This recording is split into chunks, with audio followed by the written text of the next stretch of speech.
আজ সোমবার 18ই শ্রাবণ 2025 সালের 4 আগস্ট।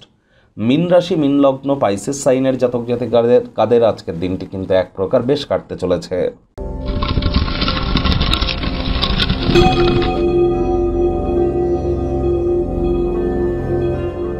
ভিডিওটির শুরুতেই স্ক্রিনে আপনারা দেখতে পাচ্ছেন দেবাদিদেব মহাদেবের রুদ্র গায়ত্রী মন্ত্র ওম তৎপুরুষায় বিদ্মহে মহাদেবায় ধীমহি তন্ন রুদ্র প্রচোদয়াৎ। এটি আজ আপনারা সকাল দুপুর সন্ধ্যা 3 বেলা পারলে 108 বার জপ করুন, অত্যন্ত উপকৃত হবেন। আর এর সাথে সাথে বলবো, আজ কিন্তু শ্রাবণ মাসের সোমবার, তাহলে যারা শৈব সম্প্রদায়ের আছেন বা শিব ভক্ত আছেন তারা অবশ্যই মহাদেবের এই মহান ব্রত আপনারা পালন করুন। এটি আপনাদেরকে বহুলাংশে উপকৃত করবে, কারণ জানেন দেবাদিদেব মহাদেবের শঙ্কর রূপী কিন্তু বর্তমানে বিশ্ব পরিচালনা করছেন। আর এটি কিন্তু দেবোত্থানী একাদশী কার্তিক মাস পর্যন্ত পরিস্থিতি এমনই থাকবে। শনি বর্তমানে বক্রী আছে এবং নিজের নক্ষত্র উত্তর ভাদ্রপদ নক্ষত্রে শনি বক্রী হয়েছে। বুধও কিন্তু বক্রী আছে। বৃহস্পতি এখন রাহুর নক্ষত্রে গোচর করছে, অর্থাৎ আদ্রা নক্ষত্রে। তাহলে এ সময় কিন্তু আপনারা দেবাদিদেব মহাদেবের নাম জপ ধ্যান আরাধনা যত করবেন, মানসিক দুশ্চিন্তা অবসাদগ্রস্ত হওয়া থেকে নিজেদেরকে কিছুটা হলেও প্রোটেকশানের থ্রুতে আপনারা রাখতে পারবেন।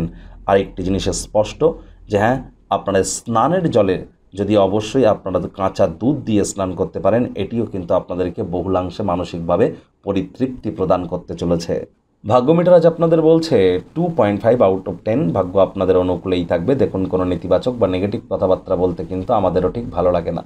তবে গ্রহ নক্ষত্রের হেরফের অনুযায়ী ইন জেনারেল ডেলি প্রেডিকশন আমরা প্রস্তুত করে থাকি। যাদের চন্দ্ররাশি মিন অর্থাৎ মুন সাইন, যাদের পাইসেস, এই গণনা তাদেরই অধিকাংশ ক্ষেত্রে খাটবে। বর্তমানে আপনাদের 7.5-এর দ্বিতীয় চরণ চলছে। শনি বক্রী আছে আপনাদের রাশিতে, বুধও কিন্তু বক্রী আছে এবং আপনাদের রাশির অধিপতি বৃহস্পতি বর্তমানে রাহুর নক্ষত্র আদ্রা নক্ষত্রে গোচর করছে। হাইলি রেকমেন্ডেড আপনাদের জন্য 13ই আগস্ট পর্যন্ত আপনারা একটু ওয়েট অ্যান্ড ওয়াচ পলিসি গ্রহণ করুন। গৃহের কাজ করবার সময় যত্ন নিন। কায়িক পরিশ্রমের কারণে শরীরে ক্লান্তিও কিন্তু অনুভব করতেই পারেন। অসাবধানতা আপনাকে ক্ষতিগ্রস্ত করতে পারে। অর্থগত ব্যাপারে ব্যয়বহুল দিন। কোনো স্থানে ভ্রমণে যদি যান, লাগেজ বা মালপত্রের দিকে অতিরিক্ত যত্ন নিন। কোনো কিছু হারিয়ে যেতে পারে, চুরি হতে পারে। মানিব্যাগ পার্সটিকে খুব নিরাপদ স্থানে সংরক্ষণ করুন। আজ মিটিং মিছিল বৈঠকে উপস্থিত হতেই পারেন। সেখানে নতুন নতুন আইডিয়াস আপনারা পাবেন, সেগুলিকে কাজে লাগান, লাভান্বিত হবেন। চাকরিজীবী যারা আছেন তাদের অফিসের পরিবেশ এক প্রকার বেশ। বস কলিগদের সাথে ভাব ভালোবাসা বাড়বে, কর্মে গতি অনুভব করবেন।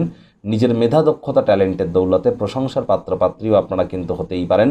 রাজনীতিবিদ যারা আছেন জনসংযোগ বৃদ্ধি করুন, সমাজে পপুলারিটিও বাড়বে। এমন ব্যক্তিবর্গের সাথে মেলামেশা করা বন্ধ করুন যার কারণে আপনাদের সুনাম নষ্ট হতে পারে। শিক্ষার্থী বিদ্যার্থীদের পড়াশোনায় মনোযোগ আরও বৃদ্ধি করতে হবে উচ্চশিক্ষার জন্য। যারা বিদেশ যাত্রার কথা ভাবছিলেন, ভাগ্যদেবীও আজ আপনাদের পক্ষে নেই। সন্তান সন্ততি থেকে থাকলে তাদের এদিকে কঠোর সজাগ দৃষ্টি বজায় রাখুন। হাউস ওয়াইফ যারা আছেন দিনের শুরুটা তাড়াতাড়ি করুন।